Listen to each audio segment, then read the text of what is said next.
We are this close. We're this close. We are this close. Of wanting to making history. This close to changing the world. We are this close. This close. This close to making sure no child suffers a crippling disease Ever again. This close. We are this close to ending polio. Ending polio. All we need is you. this close. If we don't act now, we may lose this chance forever. Help Rotary make history at endpolionow.org.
As you know, Rotary many years ago had a lot more members in it, and a meeting might have 100, 125 people.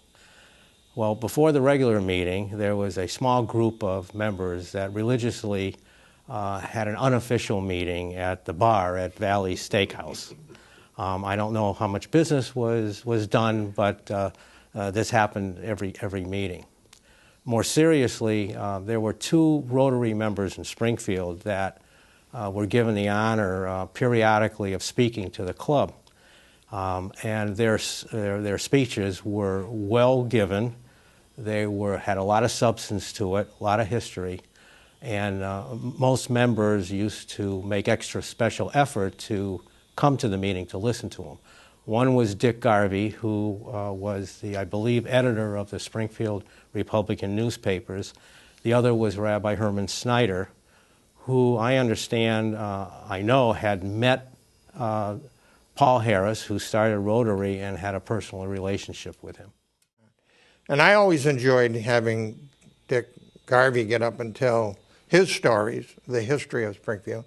And also, of course, Sid Cook, who was the publisher of the newspaper, every Friday used to get up, before we had all the computers and all the day-to-day equipment. He would give us the latest news at noon, and he would always end with, and today the weather's going to be beautiful. That was the characters that belonged when I first joined. My wife had polio as a child. I had an uncle and an aunt who had polio. The aunt died from complications in polio. And when Rotary started Polio Plus, I got very involved in that. And there were 11 Paul Harrises in my family. And a Paul Harris requires what? You have to contribute $1,000 towards Polio Plus. So for you, this has really been a personal labor of love. It really has. It really has.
Well, to be honest with you, I was surprised to hear that because when I joined the club 9 years ago, I'd become a partner in Fitzgerald and Mastriani Advertising and felt it was important to meet other business owners in the community.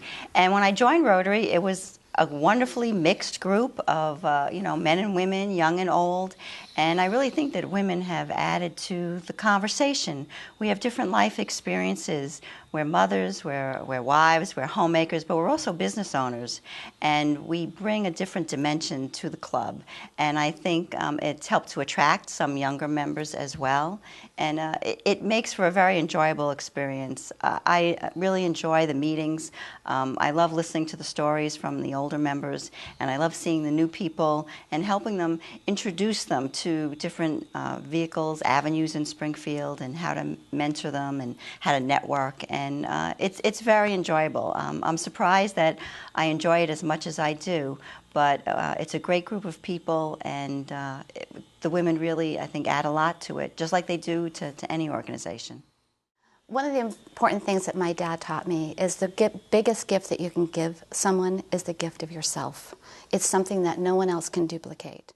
Also, from my year as president, it really hit home that year when I was president was unfortunately for Haiti, the year they had the disastrous earthquake. And we were able to help out substantially by donating 2 shelter boxes. They're basically a production of International Rotary, and it's basically everything in a very large box that a family of 6 to 8 people would need to survive for months on end. So it had a fuel source, obviously a tent, sleeping bags, all kinds of medical supplies, and we in Springfield sent 2 of those tents down there, and I was very proud of that. Today, the Rotary Foundation has invested over $5 billion worldwide in the goal of world peace and understanding. And it's done that, for example, as you heard Al say, Polio Plus. Well over $1 billion has been invested in eliminating polio in the world. And as a result of that, there are only 3 countries that have acknowledged they have polio today. Today, the Gates Foundation, Bill and Melinda Gates Foundation, has jumped on the bandwagon with Polio Plus.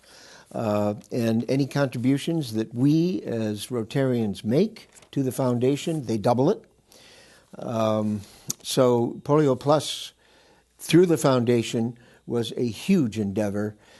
Great deal of help from organizations like the World Health Organization. WHO has helped the entire Rotary worldwide to offer the polio serum to children around the world. Rotary, like many organizations, is undergoing a great deal of change. It has to. If it's existed for more than 100 years, it is not the same organization today as it was when it started. But the constant is the motto of service above self, the high ethical standard of Rotary members, I think is what attracted a lot of people of goodwill to be members of Rotary clubs.